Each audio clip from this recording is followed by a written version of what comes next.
పరిశుద్ధ నామమునకు మహిమ కలుగునుగాక.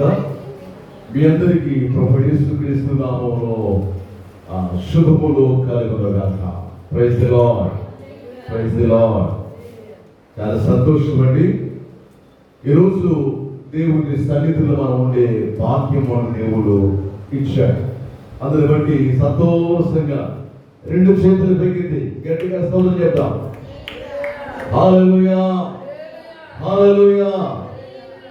దేవుని వాక్యం మనం కొద్ది నిమిషాలు విందాం. పరిశుద్ధాత్మకి ప్లెసెంట్ టెంపుల్ నుండి వెలువడుతున్నటువంటి ఈ శక్తివంతమైన పరిశుద్ధ ఆరాధనలో మనం ఉన్నాము. ఈ నెలలో చక్కగా మనం ఇంతవరకు యేసే కాచి కాపాడి నడిపిస్తూ వచ్చారు. ఇక్కడ నడిపించబోతున్నారు. నెలంతా కూడా ఆయన మనల్ని ఆశీర్వాదకరంగా దీవెనకరంగా ఉంచబోతున్నారు. సరే, దేవుని వాక్యం మనం కొద్ది నిమిషాలు నేర్చుకుందాం, విద్దాం. పరిశుద్ధ గ్రంథం బైబిల్ నుంచి అందుకే బైబిల్ గ్రంథం తెరిచి త్వరగా నాకు వాక్యాన్ని సహకరించండి. లూకా సువార్త 10వ అధ్యాయము 38వ వచనాన్ని మనం చదివి ధ్యానం చేసుకుందాం. లూకా సువార్త అంతటి వారు ప్రయాణమై పోచుండగా ఆయన ఒక గ్రామంలో ప్రవేశించాను. మార్తా ఒక స్త్రీ ఆయనను తన ఇంట చేర్చుకొనెను. ఆమెకు మరియా అనే సహోదరి ఉండెను.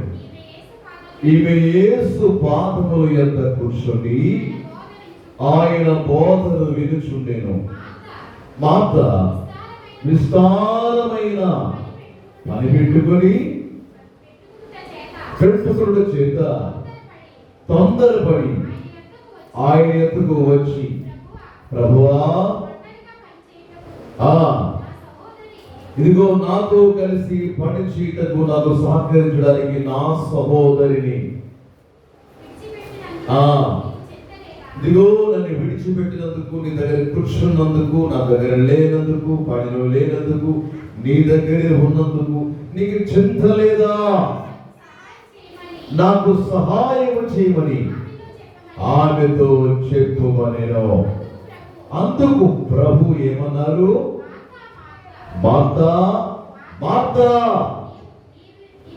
నీవు అనేకమైన పనులను గూర్చి విచారము కలిగి తొందరపడుచున్నావు గాని అవసరమైనది ఒకటే. మరియా ఉత్తమమైన దానిని ఎంచుకుంది, ఏర్పాటు చేసుకుంది. ఆది ఆమె యొద్ద నుండి తీసివేయబడదని ఆమెతో చెప్పెను. దేవుని నామమున చెప్పండి స్తోత్రం. ఇక్కడ మనం గమనిస్తే ఒక కుటుంబం కనిపిస్తుంది. పోయిన వారంలో మనము ధ్యానం చేసుకున్నాము. ఎవరి గురించి? మరియా, మార్తమ్మ, లాజరస్ గురించి. లేక మార్తమ్మ, మరియా, లాజరస్ గురించి. ఈ కుటుంబం ప్రభువుని ప్రేమించే కుటుంబం అని పోయిన వారం నేర్చుకున్నాం. కష్టాల్లో దేవుడు ఎంత తోడుగా ఉంటాడో కూడా నేర్చుకున్నాం. వారి కన్నీటి గాథలో, మరణ మృదంగంలో, మరణ ఛాయల్లో, కుళ్ళిపోయినటువంటి ఆ సమాధిలో నుండి లాజరుని ఏ రీతిగా బయటికి తీసుకొచ్చాడో కూడా మనం నేర్చుకున్నాం. ఈ రోజున వారి కుటుంబంలో జరుగుతున్నటువంటి కొన్ని ప్రభువును కూర్చున్నటువంటి కార్యక్రమాలు, ప్రభువును కూర్చున్నటువంటి ఆసక్తికరమైన విషయాలు, దేవుడు కూర్చున్నటువంటి వారి ఆలోచన విధానములు, లేక ప్రభు కోసం వారు చేస్తున్న కొన్ని జీవన శైలి, జీవన విధానం, లైఫ్ స్టైల్ ఎలా ఉందో కొన్ని మనం నేర్చుకుందాం. దేవుని నామమున చెప్పండి స్తోత్రం. దేవుని వాక్యము జుండెదనే దారాల కంటే మధురమైనది. ఆ వాక్యం వినడంతోనే మన జీవితాన్ని ప్రభావితం చేస్తుంది. మానవ జీవితాన్ని ఒక టర్నింగ్ పాయింట్, లేనట్లయితే జీవితాన్ని మార్చే దిశగా దేవుని వాక్యం తీసుకెళ్తుంది. దేవుని నామమున చెప్పండి స్తోత్రం. కీడు నుండి మేలుకు, చీకటి నుంచి వెలుగునకు, మరణము నుంచి ఇదిగో జీవానికి, అలాగే దరిద్రం నుంచి ధన ఐశ్వర్య వైపుకి, పేదరికం నుంచి ఉన్నత సంపన్న స్థితికి, అనారోగ్యం నుండి ఆరోగ్యం వైపునకు, మృత్యువు నుండి జీవం వైపునకు దేవుని వాక్యం తీసుకెళ్తుంది. హల్లెలూయా, చెప్పండి స్తోత్రం. హల్లెలూయా. చూడండి, దేవుని వాక్యం తెలియజేస్తుంది, యేసు ప్రభువారు తన దేవుని పనిలో, తండ్రి పనిలో ఆయన ప్రయాణమై వెళుతున్నప్పుడు ఈ బేతనియా అనేటువంటి ప్రాంతానికి వచ్చినప్పుడు మార్తమ్మ ఆయనను చూసి తనను చేర్చుకుని రాయబడింది. హల్లెలూయా. యేసు ప్రభువారిని తన ఇంట చేర్చుకొనెను. అవును, ఈ రోజుల్లో యేసు ప్రభువారిని ఎంతమంది తన ఇంట చేర్చుకునేవారుగా ఉన్నారు? ఎంతమంది పట్టనట్టుగా గిట్టనట్టుగా వదిలిపెట్టేసేవారు, లేక విడిచిపెట్టేసేవారు, చూస్తూ కూడా నాకేమి కాదులే, నాకెందుకులే అనేవారు ఎంతమంది ఉన్నారు? యేసు ప్రభువును గురించి తెలుసుకుని విని అతని వల్ల మేలు పొంది చేర్చుకునేవారు మనలో, సమాజములో, సంఘములో, లేక మనలో నేను గాని మీరు గాని ఎంతమంది ఉన్నామనేది నా ప్రశ్న. దేవుని నామం చెప్పండి స్తోత్రం. సరే, యేసు ప్రభువారిని చేర్చుకుంది అని, యేసు ప్రభువారిని తన ఇంట చేర్చుకునేను అని రాయబడింది. అనగా చాలా మంది ఎవరినైనా దారిపోయే వారిని మనం చేర్చుకుంటామా? దారిపోయేటువంటి ఎల్లైనో పుల్లైనో మన ఇంటికి పిలిచి నా ఇంట్లో ఉండండి, ఈ రాత్రి బస చెయ్యండి, ఈ స్టే చేయండి చెప్పగలుగుతామా? మరి యేసు ప్రభువారిని ఎవరైనా చేర్చుకుంది? ఎందుకు చేర్చుకుంది? అతను ఎవరు? ఎలాంటి వ్యక్తి? అసలు చేర్చుకోవడానికి కారణాలు కూడా ఉంటాయి కదా. గమనిస్తే యేసు గురించి ఆమె ఇదివరకు విన్నది, తన ఇంట చేర్చుకుంది, ప్రభు వలన అనేక ఆత్మీయ బోధనలు విన్నది. అంత మాత్రం కాదు, తన కుటుంబంలో ఆధ్యాత్మిక ఆశీర్వాదాలు ఎన్నెన్నో పొందుకున్నటువంటి అమ్మగారు ఈ మార్తమ్మగారు. గట్టిగా చెప్పబడి దేవుని మహిమపరచుకోవాలి. హల్లెలూయా, దేవునికి మహిమ కలుగునుగాక. దాంట్లో భాగముగానే తన ఆత్మీయ నాయకుని లేక తన ఆత్మీయ బోధకుని, సాధారణంగా వారి యూదులు ప్రభువాన్ని ఏమని పిలిచేవారంటే బోధకుడా అని పిలిచేవారు. వారి పని అలవాటు వాడుక పదములో సరే బోధకుని లేక వారి ప్రభువుని చేర్చుకుంది కదా. చేర్చుకున్న తర్వాత ఆమె చేసిన కార్యక్రమాలు ఏమిటి అంటే, ఆమెను యేసు ప్రభువారికి మర్యాదపూర్వకంగా మర్యాద చేయడానికి లేక ఆతిథ్యం ఇవ్వడానికి ఆమె చాలా ప్రిపరేషన్ చేస్తూ ఉంది. మార్తమ్మ చాలా వంటల specialist, cooking specialist. Food prepare చేయడంలో ఇక మార్తమ్మ తర్వాతే మరి ఎవరైనా. దేవుని నామం చెప్పండి స్తోత్రం. మీలో ఎంతమంది నేను ఫుడ్ బాగా ప్రిపేర్ చేయగలండి, నేను బాగా వండగలండి అనేవాళ్ళు ఉన్నారు? చేయబెట్టండి. దేవుని నామం చెప్పండి స్తోత్రం. Right, god bless you. Sadhi sister గారు ఫుడ్ స్పెషలిస్ట్, ఫుడ్ చేయడంలో స్పెషలిస్ట్. దేవుని నామం చెప్పండి స్తోత్రం. సిస్టర్ గారిని కూడా ఆహ్వానించారు మన సంఘమంతులలో. జాన్ బ్రదర్, సాధి సిస్టర్ చాలా ప్రేమ గలవారు. దేవుని నామం చెప్పండి స్తోత్రం. దేవుని కొరకు ఈ మార్తమ్మగా వాళ్ళని ఇవ్వడానికి, చేయడానికి, లేక సేవకుని మమ్మల్ని చేర్చుకోవడానికి కూడా చాలా ముందంజలో పడే సహోదరి. అందుని బట్టి దేవుని గట్టిగా స్తోత్రం చెప్తాను. హల్లెలూయా. గమనించండి, అయితే ఎవరు చెప్పాలి బాగా ఉండేవమ్మా, బాగుందమ్మా అని ఎవరు చెప్పాలి? ఎవరు చెప్పాలి? సహోదరి శాంతి సిస్టర్ గా చెప్పకూడదు, జాన్ బ్రదర్ చెప్పకూడదు. ఎవరు చెప్పాలి? తిన్న మీరు చెప్పాలి. దేవుని నామం చెప్పండి స్తోత్రం. తిన్న నేను చెప్పాలి. వాస్తవానికి చాలాసార్లు సిస్టర్ గారు మాకు ఆతిథ్యం ఇచ్చారు, సంఘానికి ఇచ్చారు, చాలా బాగుందామని చెప్పాం. ఎందుకని? బాగుంది కాబట్టి. దేవుని నామం చెప్పండి స్తోత్రం. ఇక్కడ మార్తమ్మ కూడా ప్రభువారు నన్ను మెచ్చుకోవాలి, ప్రభు నన్ను చాలా బాగా చేస్తాం మార్తమ్మ, అద్భుతం తల్లి, వండర్ఫుల్, అమోఘ్యం, ఇది అద్భుతం అని ప్రభువారు అనుకు మెచ్చుకోవాలని కూడా చాలా ఆతృతగా, ఆశతో, ప్రేమతో ఆమె వంటలు ప్రిపేర్ చేస్తూ ఉంది. సరే, ప్రభువారు ప్రేయర్ నడుస్తూ ఉంది, ఒకవైపున ఆధ్యాత్మికమైన కార్యక్రమం నడుస్తూ ఉంది. అయితే మార్తమ్మ వంటగదిలో చాలా బిజీగా ఉంది. అనేక రకాలవంటి వంటలు అవలేదుగా ఒక ఒంటి చేతితో ఆమె చేసేస్తా ఉంది. హల్లెలూయా. చాలా మంది చాలా ఎక్స్పెక్ట్ అయి ఉంటారు, నైపుణ్యత కలిగి ఉంటారు. ఒక్క చేతితోనే ఎన్ని రకాల వంటలు చేస్తారు. హల్లెలూయా. ఓకే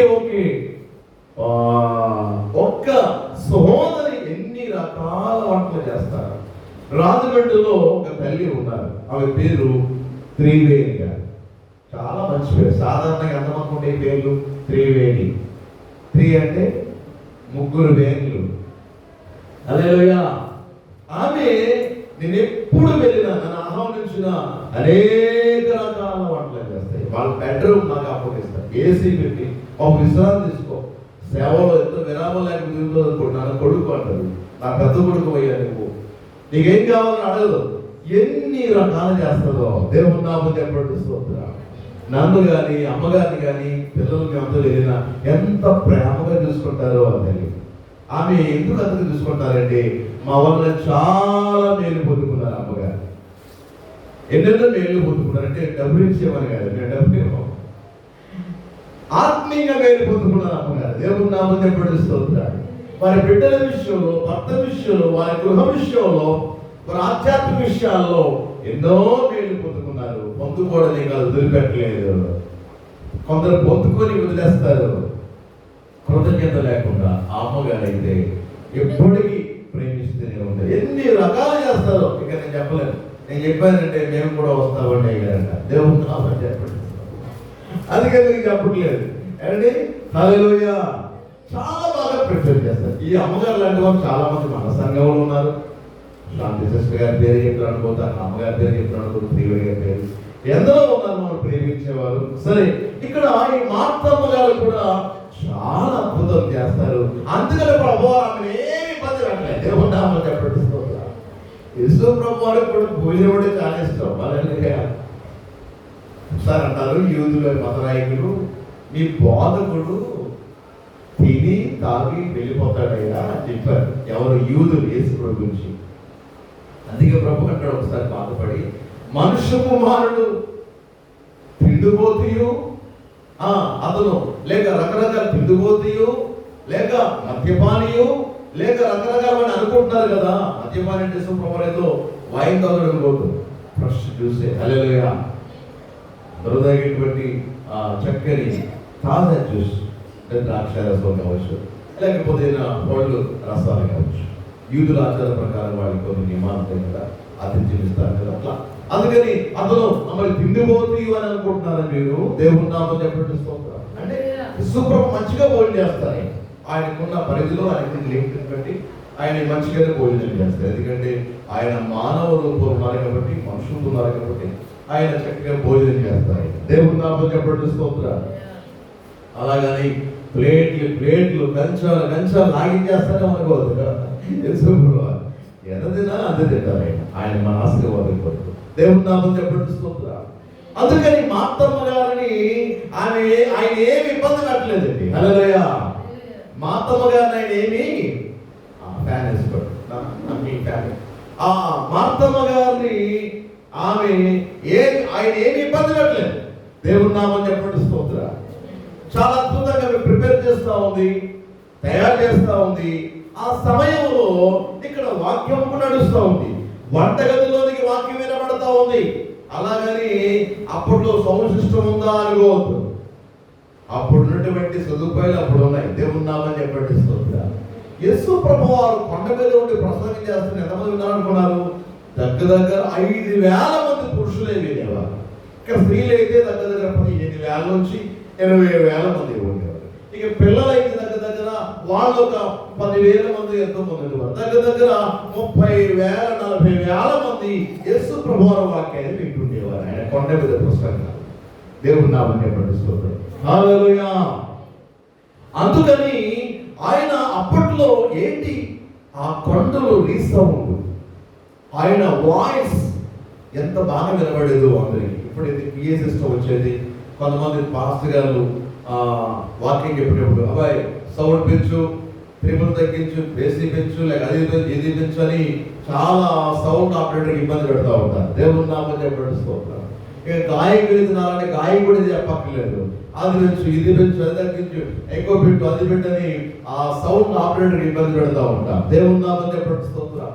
ఎందుకని మాధుర్యంగా రావాలి, వినసొంపుగా ఉండాలి, లేక వాక్యం చెప్పేటప్పుడు కూడా వాయిస్ ఫ్రీగా మూవ్ అవ్వాలనే ఉద్దేశంతో అవి పెట్టండి పెంచండి అంటూ ఉంటాం. మంచిది. దేవుని నామం చెప్పడం స్తోత్రం. యేసు ప్రభువు బైబిల్లో మనం చూసి ఎక్కడైనా సౌండ్ సిస్టమ్ పెట్టుకున్నారా ఆయన? అప్పుడైనా సౌండ్ సిస్టమ్ ఉందా?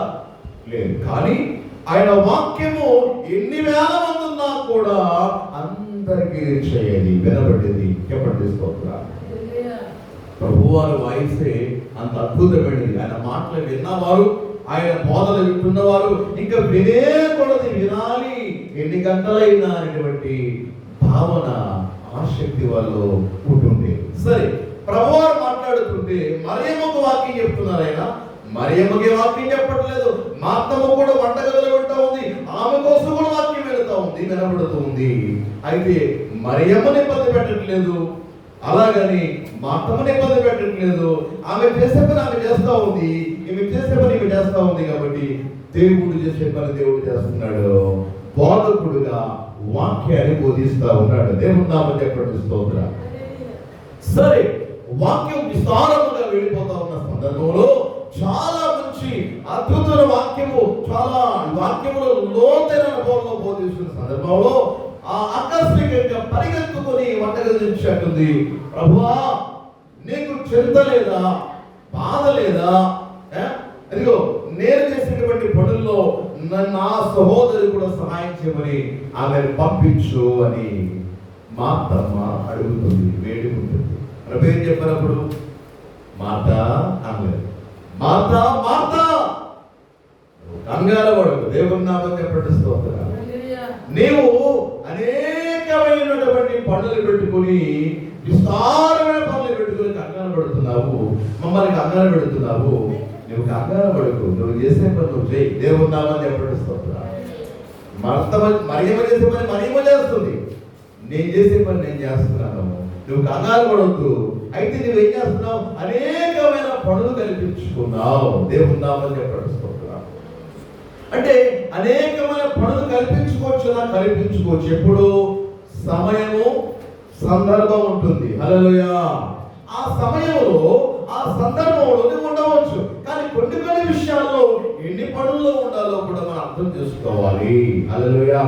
అవన్నీ చెప్పడానికి ఇప్పుడు సమయం కాదు, కానీ మళ్ళా ఎప్పుడైతే తీరిగ్గా నేను వివరిస్తాను మీకు. హల్లెలూయా.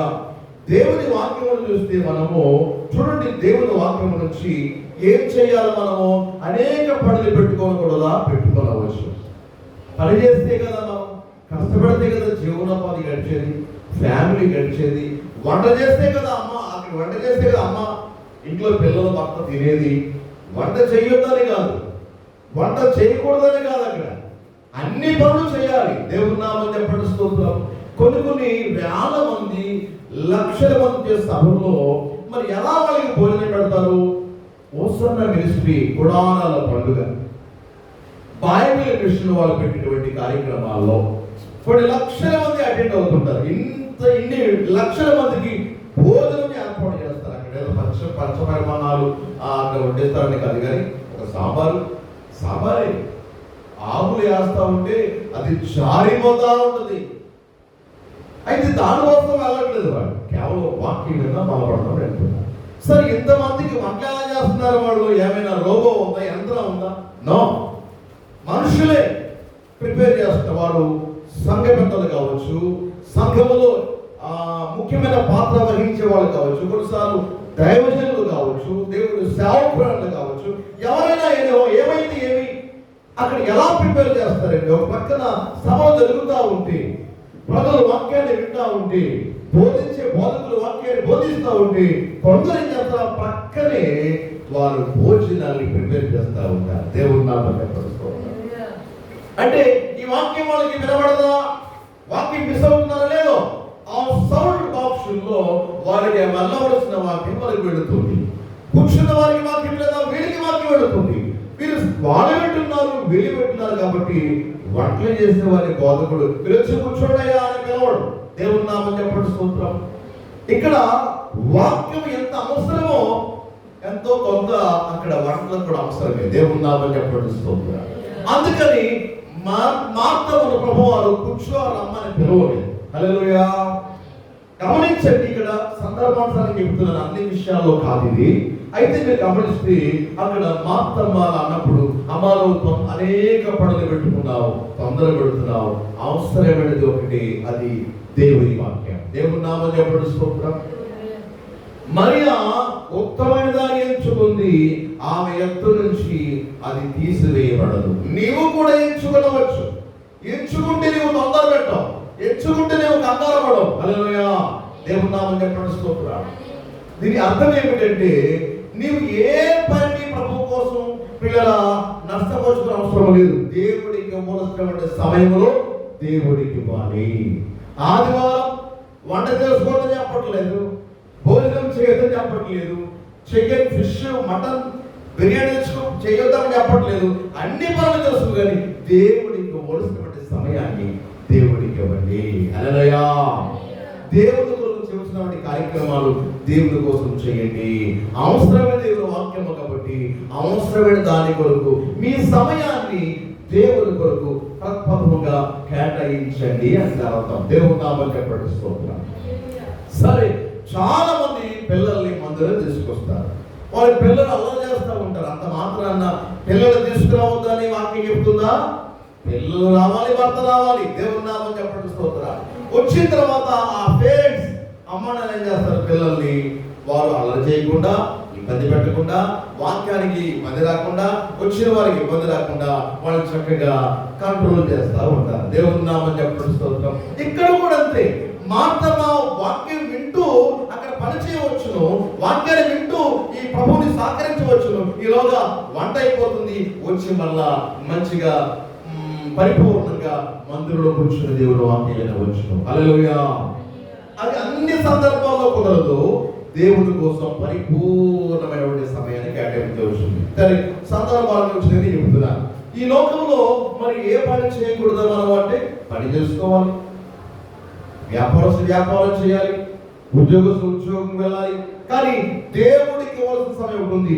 ఆదివారం, శుక్రవారం ఉపవాస ప్రార్థన, వీధి కూటాలు, స్వార్థ కూటాలు మొదలగునవి ఎన్నో ఉన్నాయి. సరే, నేను ముందుకు వెళ్తున్నాను. చూడండి, దేవుడి వాక్యం చూస్తే మరి దేవుడు నమ్ముకున్న వారు పని చేసుకోవాలి. ఏం మానాలి? మరి దేవునికి అయిష్టమైనవి ఏమి మానాలో మనకు తెలుసు కాబట్టి అవన్నీ వదిలేసుకొని ప్రభువు నిమిత్తం ఆటంకపరిచినటువంటి ప్రతి కార్యక్రమాన్ని వదులుకొని దేవుని ఎదగాలి. ఇక పోతే చాలా మందికి ప్రశ్న ఏంటంటే యేసుక్రీస్తు నమ్ముకున్నవారు, రెండో పాయింట్, యేసుక్రీస్తు నమ్ముకున్న వారు ధనము సంపాదించవచ్చునా? ధనవంతులు అవ్వచ్చునా? మంచి మేడ కట్టవచ్చునా? మంచి ఉద్యోగం చేయవచ్చునా? మంచి ఇల్లు కట్టుకోవచ్చునా? చాలా మంది ప్రశ్నలను అడిగారు. ఆ ప్రశ్నలకు జవాబు ఏమిటంటే చూడండి, దేవుని వాక్యం చూద్దాం. పరిశుద్ధ గ్రంథ బైబిల్ వచ్చి 1వ తిమోతి రాసిన పత్రిక 6వ అధ్యాయము 10వ వచనాన్ని మనం చదువుకుందాం. నేను త్వరగానే వాక్యాన్ని ముగించడానికి ఇష్టపడుతున్నాను. ఎందుకనగా ధనాపేక్ష సమస్తమైన కీడులకు మూలము. కొందరు దాన్ని ఆశించి విశ్వాసం నుండి తొలగిపోయి నానా బాధలు పడ్డారు, తమ తామే పొడుచుకొని లేక నశించి. దేవుని నామం చెప్పండి స్తోత్రం. ఏమిటి పౌలు గారు మాట్లాడుతున్నారు? ధనము సంపాదించొద్దనా? ఉద్యోగం చేయొద్దనా? వ్యాపారం చేయకూడదనా? ఇల్లు కట్టకూడదనా? నో, అక్కడ దాని అర్థం అది కాదు. వాక్యము అనేక రకాల అర్థాలు వస్తాయి. అక్షరార్థం వేరే, ఆత్మీయార్థం వేరే. దేవుని నామం చెప్పండి స్తోత్రం. అక్షరం మనిషిని చంపేస్తుంది, ఆధ్యాత్మిక వివరణ మానవ జీవితాన్ని బాగు చేస్తుంది. హల్లెలూయా. అక్షరం అనేది మానవ జీవితాన్ని ఏం చేస్తుంది? చంపుతుంది. ఆత్మీయ జ్ఞానము బోధ మనిషిని ప్రభావితం చేస్తుంది, బ్రతికిస్తుంది. సరే, మనం ఏం అర్థం చేసుకోవాలి? అసలు ఆ పైన ఏం చెప్పాడు పౌలు గారు, కింద ఏం చెప్పాడు పౌలు గారు, ముందు ఆద్యంలో ఏం చెప్తున్నాడు, తర్వాత ఆద్యం ఏం చెప్తున్నాడు, మనం వివరణ చేసుకుంటే ఆ ప్రక్కలే ఉంటాయి దాని అర్థము కూడా. దేవుని నామం చెప్పడం స్తోత్రం. ఇక్కడ ధనం ఉండకూడదని కాదు, వ్యాపారం చేయకూడదని కాదు, ఇల్లు కట్టకూడదని కాదు, లేక వివాహం చేసుకోకూడదని కాదు, పిల్లల్ని కనొద్దని కాదు. పెళ్లి చేసుకోవాలి, పిల్లల్ని కనాలి, ఇల్లు కట్టుకోవాలి, ఇంట్లో కాపురం ఉండాలి, ధనం సంపాదించుకోవాలి, ధనం నిల్వ చేసుకోవాలి. మరి ఎలా ఇక్కడ ధనం వద్దన్నాడు కదా పౌలు గారు. అంటే ధనము కోసమే అపేక్ష కలిగి దానికోసమే రేయింపబడి ఆలోచిస్తూ నీవు నశించిపోవడం దేవుని చిత్తము కాదు. సెకండ్, నీవు ధనము కోసం నానా రకాల గడ్డి కలిసి, అంటే నరహత్యలు చేసి, దొంగతనాలు చేసి, దోపిడీలు చేసి, ఇతరుల్ని మోసం చేసి సంపాదించబడింది దేవుని చిత్తము కాదు. మరి ఎలా? వాక్యం చెప్తుంది, నిశ్చయముగా నీవు నీ చేతులు కష్టార్జితము అనుభవించదువు, నీవు ధన్యుడవు, నీకు మేలు కలుగు.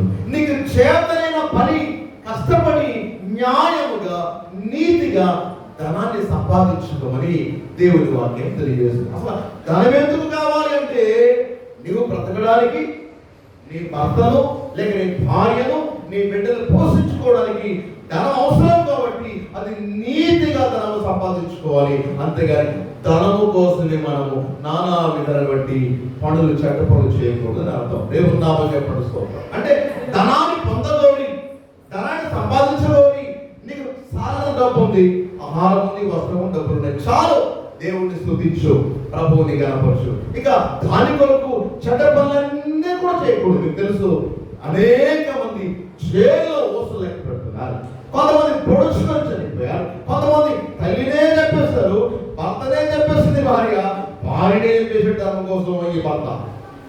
కొన్నిసార్లు తల్లిదండ్రులకు పిల్లలే అంతమర్చారు డబ్బుల కోసం. మనం వింటున్నాం, చూస్తున్నాం, మన సమాజం జరుగుతున్నవే, ప్రతిరోజు మనం చూస్తున్న వింటున్నవే వార్తలు ధనం కోసం. అలా మనం ఉండకూడదు అనేది దేవుని వాక్యం తెలియజేస్తుంది. హల్లెలూయా. అలా అయితే బైబిల్లో చాలా మంది ధనవంతులు ఉన్నారు కదా. ప్రభు అంటాడు, సూది వెచ్చములో ఒంటె దురుడ సులభమే కానీ ధనవంతుడు పరలోకం చేరడం కష్టం అంటాడు, దుర్లభం అంటాడు. ఏంటి దీని అర్థం? అంటే ధనం ఉండకూడదా? అది కాదు. ధనము కోసము దేవుణ్ణి వదిలేసిన వారు చాలా మంది ఉన్నారు. ధనము కోసము సేవను వదిలేసిన వారు ఉన్నారు. ధనము కోసమే విశ్వాసమైన వారు దేవుణ్ణి వదిలేసిన వారు ఉన్నారు. అనగా నీవు ప్రభువుతో ఉండి ఎంత కావాలంత సంపాదించుకొని విశ్వాసి అంటాడు. మీరు సేవకుడివా, విశ్వాసివా, నీవు ఎవరివా, నీకు ఎంత కావాలంత దేవుడు నీకు ఇస్తాడు. అది సంపాదించుకుంటూ నీ కుటుంబంతో తృప్తిగా ఉండాలి. అందుకంటాడు, అన్నపానములు గల వారమై తృప్తి కలిగి ఉందుము. దేవుడు నామం చెప్పండి స్తోత్రం. అన్నపానములు కలిగిన వారమై తృప్తి కలిగి ఉందుము అంటాడు. అంటే మనం అన్నం ఉంది కాబట్టి, వస్త్రం ఉంది కాబట్టి, డబ్బు ఉంది కాబట్టి ఉన్న దాంట్లోనే తృప్తి కలిగి ఉందుము అంటాడు. హల్లెలూయా. ఇకపోతే ధనవంతుడు బయట ఎందరో ఉన్నారు. అబ్రహాం బహు ధనవంతుడు, ఇస్సాకు యాకోబు ధనవంతుడు. ఇక మనం బాగా ముందుకు వస్తే యాకోబు, అలాగే యోసేపు, అలాగే దానియేలు, అక్కడే దావీదు మహాధనవంతుడు. దేవుని నామం చెప్పడం. సరే, కాస్త ముందుకెళ్దాం, మూడో బయటకు వెళ్దాం. మరి వ్యాపారం చేయకూడదా క్రైస్తవులు? వ్యాపారం చేయకూడదా క్రైస్తవులు అంటే చూద్దాం, సార్ వాక్యం చూద్దాం. వ్యాపారం ఎందుకు చేయకూడదు, వ్యాపారం ఎందుకు చేయకూడదు, ఎందుకు చేయాలి వ్యాపారం అని మనం చూస్తే పరిశుద్ధ బైబిల్ ముందు ఒకసారి చూద్దాం. 2వ తిమోతి రాసిన పత్రిక, 2వ తిమోతి రాసిన పత్రిక, 2వ తిమోతి 2వ అధ్యాయము 3వ వచనం చదవండి. క్రీస్తు యేసు యొక్క మంచి సైనికుడు నాతో కూడా శ్రమను అనుభవించుము. సైనికుడు ఎవడును యుద్ధమునకు పోవునప్పుడు తన దండులో చేర్చుకున్న వారిని సంతోష పెట్టవలని జీవన వ్యాపారములో చిక్కుకున్నాడు. దీని అర్థం ఏమిటి? యుద్ధం జరుగుతూ ఉంది, అటువంటి శత్రువులు మోహరించి ఉన్నారు, ఎదురుగా ఉన్నారు. ఇప్పుడు నువ్వు ఒక సైనికుడిని నీ యొక్క సైన్యంలో చేర్చుకున్నావు. అటువైపు బాంబులు వస్తున్నాయి, గన్స్, బుల్లెట్స్ వస్తున్నాయి. ఇప్పుడు నీవు ఇద్దరు వచ్చిన వ్యక్తి కోసం లేక నీ కొరకు వినోదం చేసుకుంటుంటే అవతల నుంచి బాంబులు వచ్చి పడతాయి, బుల్లెట్లు వచ్చి పడతాయి, ప్రాణహాని కలుగుతుంది. అప్పుడు ఏం చేయాలి? నీవు ఖచ్చితంగా నీవు యుద్ధానికి సన్నద్ధుడై ఉండాలి. అక్కడ ఏ మాత్రం నీ జీవితం కోసం, నీ కుటుంబం కోసం, నీ కడుపు కోసం ఆలోచించకూడదు. దేవుని నామం చెప్పండి స్తోత్రం. నువ్వు ఎక్కడ ఉన్నావు? వాక్యం చెప్తుంది, యుద్ధంలో ఉన్నావు, యుద్ధ భూమిలో ఉన్నావు. దేవుని నామం చెప్పండి స్తోత్రం. అయితే ఆ సైనికుడు మరి అన్నం తినకూడదా? డబ్బులు సంపాదించకూడదా అని చూస్తే, డబ్బులు అవసరమే, ఆహారం అవసరమే, అన్ని అవసరమే. అని యుద్ధములో ఉన్నప్పుడు అంటే దాన్ని దేవుని నిమిత్తం ప్రార్థనలు ఉన్నప్పుడు, దేవుని కొరకు నువ్వు స్వార్థలో ఉన్నప్పుడు, దేవుని కొరకు ఒక మంచి పనిలో ఉన్నప్పుడు నువ్వు ఏ పని నువ్వు పెట్టుకోకూడదు. దేవుని నామం చెప్పడం. ఉపవాసం ఉన్నావు, నీతో ముగ్గురు ఉపవాసం ఉన్నారు. వాళ్ళని అయ్యో నాతో కలిసి ఉపవాసం ఉన్నారే అని చెప్పేసి వాళ్ళ సంతోషం కోసం అక్కడ కూల్ డ్రింక్స్, అక్కడ బిర్యానీ, అక్కడ ఆహారం పెట్టేమనుకుంటే ఏమవుతుంది? అది ఉపవాసం అవుతుందా? అవదు. ఉపవాసం ఉన్నావు కాబట్టి ఉపవాసం అని ప్రార్థన చేయాలి. ప్రార్థన అయిన తదనంతరం బిర్యానీ తాగుతావో, బిర్యానీ తింటావో, ఆహారం తింటావో, అది నీ ఇష్టం. ప్రేయలో ఉన్నప్పుడు ప్రేయర్ కాబట్టి అప్పుడు ఇవేమి కూడా దేవుడి ఆధ్యాత్మిక కార్యక్రమం ఇబ్బంది పెట్టకూడదు. చూద్దాం ఒకసారి చూడండి. యెషయా గ్రంథం 58వ అధ్యాయము 3వ వచనం చదువుతాం. యెషయా 58 3వ వచనం. 58 3వ వచనం. నీవు ఉపవాసం చేయనప్పుడు నీవెందుకు చూడవు? మేము మా ప్రాణములు ఆయాసపరుచుకుంటే నీవెందుకు లక్ష్య పెట్టవు అని అందురు. మీరు ఉపవాస దినమున మీరు మీ వ్యాపారములు చేయుదురు, మీ పనివారి చేత కఠినమైన పనులు చేయించాలండి. చూడండి, గమనించండి. ఉపవాసం చేసినప్పుడు వ్యాపారం చేయకూడదు. ఉపవాసం చేసిన పనివారి కఠినంగా పనులు చేయించకూడదు. అంటే అటువంటి ఉపవాసం ఉన్నప్పుడు ప్రార్థన చేయాలి, ఉపవాస ప్రార్థన చేయాలి. అప్పుడు నీవు అన్ని పనులు పెట్టుకొని ఉపవాసం అనండి. కొంతమంటారు వాళ్ళ ఇంటికి వెళ్ళినప్పుడు, ఈరోజు ఉపవాసం అండి అయ్యారు, నేను ఉపవాసం ఉన్నానని చెప్తారు. ఏ పని మానరండి. బట్టలు దిగుతారు, ఇంట్లో అందరికీ బిర్యానీ చేస్తారు, బంధువులందరికీ పరిచయం చేస్తూ ఉంటారు, మళ్ళీ ప్రయాణం చేస్తూ ఉంటారు, మళ్ళీ ఎందరితో మాట్లాడుతూ ఉంటారు. నువ్వు అన్నం మానేసినంత మాత్రం ఉపవాసం కాదు, అది దేవుని పని కాదు. అంటే ఉపవాసం ఉన్నావు కాబట్టి నువ్వు ఏం చేయాలి? 6వ వాక్యం మత్తయి సువార్తలో నువ్వు తలంటుకున్నట్టు ఉపవాసం ఉన్నప్పుడు నీ గదిలోనికి వెళ్ళి తలంటుకున్న గదిలోనికి వెళ్ళి తలుపు వేసుకుని రహస్యము చూసి నీ తండ్రికి ఏం చేయాలట? ప్రార్థన చెయ్యాలి. అప్పుడు రహస్యం చూసినటువంటి నీ తండ్రి నీకు ఫలమిస్తాడు. హల్లెలూయా. అది దీని అర్థం. కాబట్టి ఇక్కడ వాక్యం చెప్తుంది ఏంటంటే, ఉపవాసం దేవుని పనిలో ఉన్నప్పుడు ఆ సమయంలో నీవు ఏ పని పెట్టకూడదు. నీ పని అయిన తర్వాత నీ విరామంలో, నీ రెస్ట్ పీరియడ్లో నీ జీవనోపాధి చేయాలి, నీ వ్యాపారం చేయి, నీ ఉద్యోగం చేయి, నీ పని చేయి, నీ కోసం నువ్వు ఏదైనా ఒక పని చేసి డబ్బులు సంపాదించుకో. దేవుని నామం చెప్పండి స్తోత్రం. అలాగే ఒక ఆయన కొత్తగా 2-3 వారాల మందిరికి వెళ్ళాడు. భాస్కర్ వాక్యం చెప్పాడు, నీవు దేవుని నిమిత్తము భార్యనైనను ఇళ్లనైనను భూములైనను నీ విడిచిపెడితే ఇహమందు 100 రెట్లు ఫలమందు నిత్య జీవం పొందుకుంటావు అని వాక్యం చెప్పాడు. దాని అర్థం వేరే, భాస్కర్ బాగా చెప్పాడు. కానీ వాక్యం అంతా వినిన తర్వాత ఇంటికి వెళ్ళి మొట్టమొదటి వెళ్ళిన వెంటనే ఇల్లును మొత్తం కూల్చేసాడు. అద్భుతంగా కట్టుకున్న ఇల్లుని కూల్చేశాడట. భార్య అడుగుతుంది, తల్లిదండ్రులు అడుగుతున్నారు, ఇరుగుపడి అడుగుతున్నారు, ఎందుకు నీ ఇల్లుని కూలుస్తున్నావు? ఈరోజు నేను వాక్యం విన్నాను, ప్రభు నిమిత్తం ఇళ్ళనైనను, భార్యనైనను, తల్లిదండ్రులైనను నా దేవుడు వదిలేయమన్నాడు. నా ఇంటిని వదిలేస్తున్నాను, కూల్చేస్తున్నాను. దేవుని నామం చెప్పండి. వాక్యం అలా చెప్తుందా? ఇల్లును కూల్చుకొని వాక్యం చెప్తుందా? భార్యని వదిలేని వాక్యం చెప్తుందా? తల్లిదండ్రులు వదిలిన వాక్యం చెప్తుందా? అది అర్థం ఏమిటంటే చెప్తాను. ఫర్ ఎగ్జాంపుల్ నేనే నీకు ఉదాహరణ. మా అమ్మగారు ప్రభువు నమ్ముకున్నారు. ప్రభువు నమ్మిన తర్వాత ఏం జరిగింది? మా వాళ్ళు అడిగారు, మా తాత వాళ్ళు అడిగారు, మా నాన్నమ్మ వాళ్ళు అడిగారు, మీకు దేవుడు కావాలా, మేము కావాలా? మీకు దేవుడు అవసరమైతే కనుక మమ్మల్ని వదిలేయాలి, భూములు వదులుకోవాలని చెప్పారు. మా అమ్మగారు అన్నారు, మీరు కావాలి, మాకు దేవుడు కావాలి. వాళ్ళు అన్నారు, దేవుడు మీకు కావాలితే కనుక మేము కానీ భూములు కానీ మీకు హక్కు ఉండదు అని చెప్పారు. మా అమ్మగారు అన్నారు, దేవుడు లేకుండా మాకు మీరైనా, మీ ఇళ్ళైనా, మీ భూములైనా మాకు హక్కు లేదని మా అమ్మగారు బయటకు వచ్చారు. దేవుని నామం చెప్పండి. స్తోత్రం.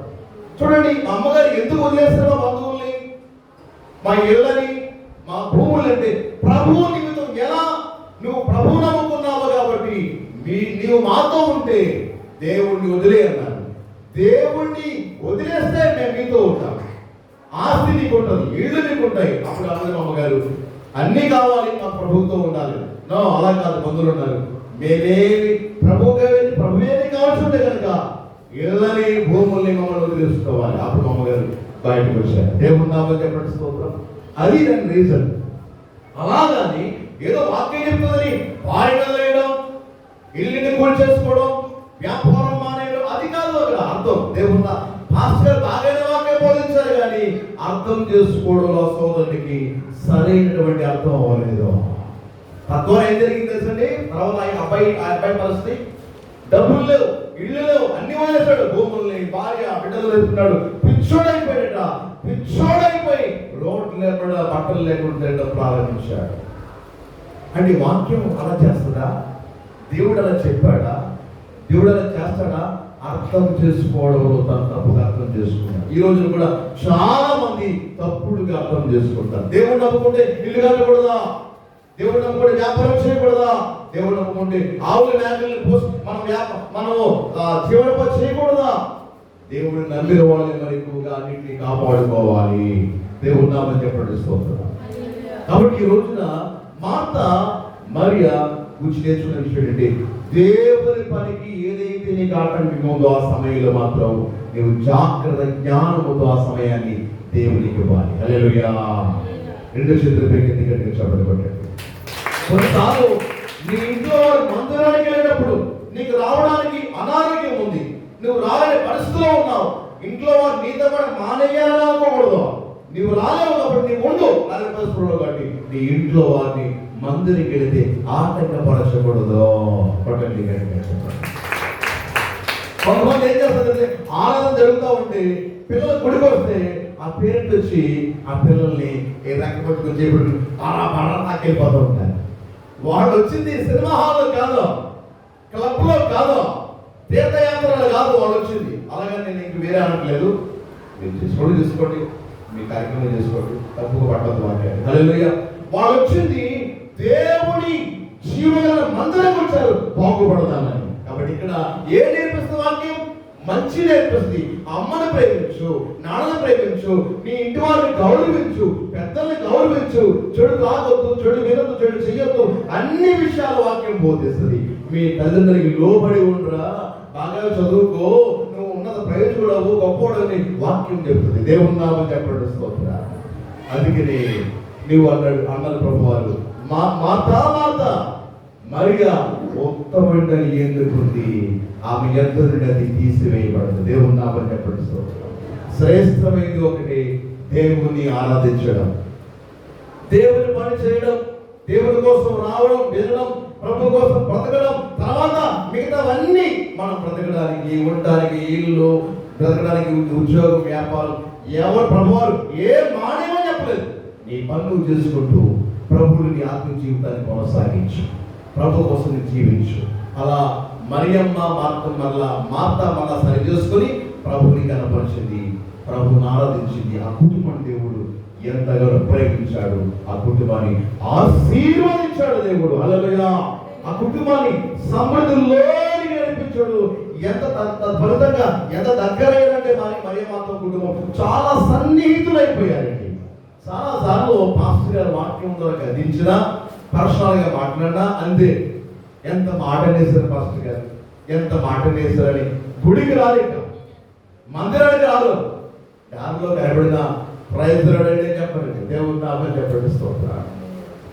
నీ ఆత్మీయ తండ్రి నువ్వు గద్దించినప్పుడు, నీకు ఏదైనా విషయాలు బోధించినప్పుడు మరింత జ్ఞానము తెచ్చుకొని ప్రభువులో ఎదగాలి. ఆ పని చేసింది ఎవరంటే మార్త. హల్లెలూయా. మనం అలా మార్త మరియమ్మ వలె, లాజరు వలె ప్రభువులో బలపడతాం. ప్రభు మీకు మాకు అండగా ఉంటాడు, దీవిస్తాడు, ఆశీర్వదిస్తాడు. ఈ మాటలు దేవుడు దీవించునుగాక. ఆమేన్, ఆమేన్, ఆమేన్. ప్రార్థన చేసుకుందాం. తల వచ్చండి, కళ్ళు మూసుకోండి.